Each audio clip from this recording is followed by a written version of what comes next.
question, John Healey. Thank you, Mr. Speaker.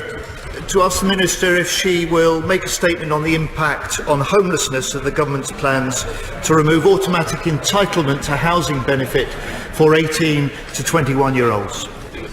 Minister Caroline Noakes. Thank you, Mr. Speaker. From the 1st of April, automatic entitlement to housing costs will be removed for some 18 to 21-year-olds. This is a Conservative manifesto commitment and was formally announced as a government measure in the summer budget 2015. This policy removes a perverse incentive for young adults to leave the family home and pass the cost on to the taxpayer.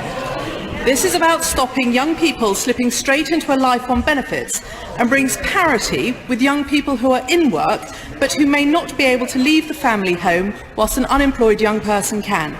We have always been clear that this policy will have a comprehensive set of exemptions to make sure the most vulnerable continue to have the housing support they need, so the policy will only affect those who have no barriers to work and who are unable to return safely to their parental home.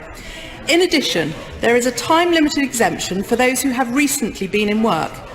The policy will only apply to those in universal credit full service areas who make new claims, or whose earnings drop below the in-work threshold after that date.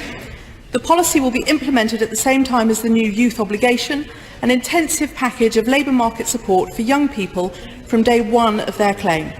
With new support available under the youth obligation, more young adults will move into work, significantly improving their current living standards and future prospects. John Healey. Mr. Speaker, my urgent question and the concern to members on all sides was what assessment has been done of the impact of these cuts on homelessness. And with respect to the Minister, she's made her statement when she could have told the House the answer in one word, and that's none. There was no impact assessment published with these regulations on Friday. Why not? And how many young people will now be denied all help with housing benefit? I say to the Minister, there are 1,741 18 to 21-year-olds in her county of Hampshire claiming housing benefit. How many of these will still get help next month? And how many will get nothing? Now, the Minister may have done no assessment, but the charities who work day in, day out in all our constituencies to help the homeless have. Centrepoint say 9,000 young people will be put at risk of homelessness. Shelter have said, and I quote, "There is no way this is going to lead to an increase in rough sleeping." And Crisis, who drafted the very important homelessness reduction bill introduced by the Honourable Member for Harrow East, has said this runs entirely counter to the aims of that bill and says it could spell disaster for many vulnerable young people rightly entitled to help. So surely the Minister does not think these charities are wrong, and if she knows they're right, surely the government is not going to go ahead with these cruel and counterproductive cuts. Mr. Speaker, members on all sides have really deeply held concerns about the rapidly rising level of homelessness in our country. But will the Minister accept that none of the arguments she's made today or made before really stack up? Ministers and the Minister today says this is about levelling the playing field, but these young people who are old enough to marry, work, pay taxes, fight for our country will now be denied the same right to basic help with housing costs as any British adults. Ministers have said the exemptions will protect the vulnerable, but the National Landlords Association declare, never mind the nuances, all landlords will hear is that 18 to 21-year-olds are no longer entitled to housing benefit. They just won't consider them as a tenant. And ministers have said, I'm finishing here, Mr. Speaker, have said this will save money, but once the knock-on costs to other services are taken into account, the saving will fall to only 3.3 million. And as far as the manifesto, this was a commitment to remove automatic entitlement, and claimants already have to pass multiple checks and tests, so there really is nothing automatic about young people getting housing benefit. Will the Minister recognise the government has the opportunity tomorrow in the budget to reverse this counterproductive policy? So will she leave the House this afternoon and go and tell the Chancellor, if he does so, he will have the fullest support from this side and I suspect from all sides of this House? Minister. The honourable gentleman raised the issue of those across the country, although he specifically mentioned Hampshire, who are already in receipt of housing benefit. Of course, they will have transitional protections and will not be affected. So when he asked how many in the county of Hampshire will have their housing benefit withdrawn, the answer is none, the same as it is for every county across the country. He also raised the case of those who are serving in the armed forces, of taxpayers, of those who are in couples and have children.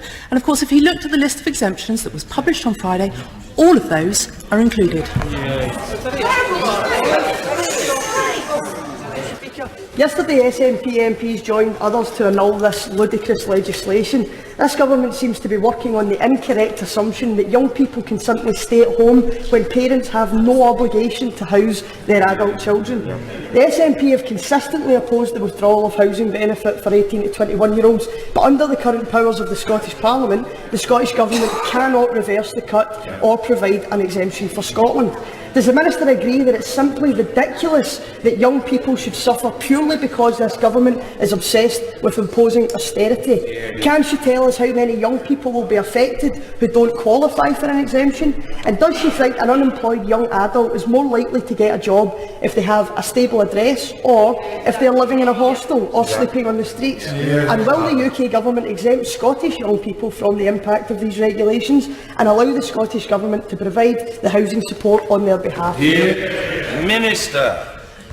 The Scottish Government already has a wide range of powers which would enable them to alleviate the changes proposed here, and our Government is committed to working with the Scottish Government on a whole range of issues in the DWP portfolio to make sure that they have the power and the strength to implement those powers. Miliband. Speaker, I think we should call this for what it is. It's a nasty, vindictive policy that will make injustice worse, from a government that said they would tackle burning injustice. Now, will the honourable lady now answer the question that my right honourable friend asked, which is, no impact assessment has been published for this measure, inexplicably in my view. Will she now tell the House what advice has she received from her officials about the impact on homelessness of this proposal?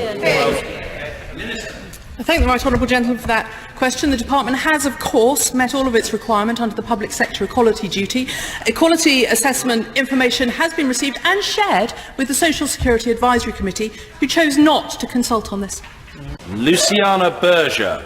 Mr. Speaker, I think anyone listening to this urgent question will frankly be appalled by the response that we've had thus far from the Minister. She hasn't answered any of the questions rightly put by my honourable friend from the front bench. Can she now tell us why the equality impact assessment has not been published, and when she will bring it forward so we can all see what exactly the rationale is behind this ridiculous policy? Minister.